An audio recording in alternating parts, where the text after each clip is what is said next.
Welcome back to another technical deep dive here in the debug zone.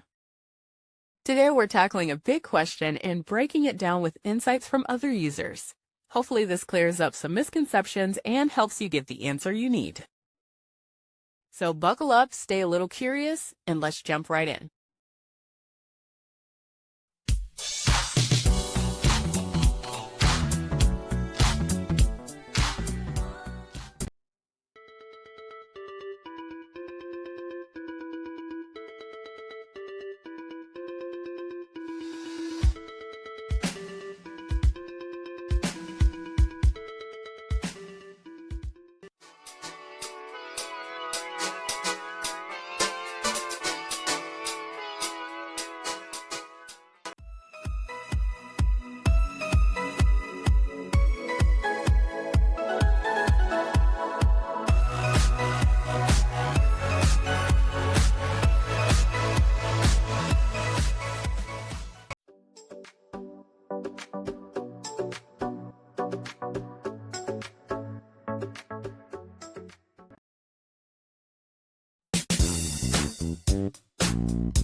And that's a wrap.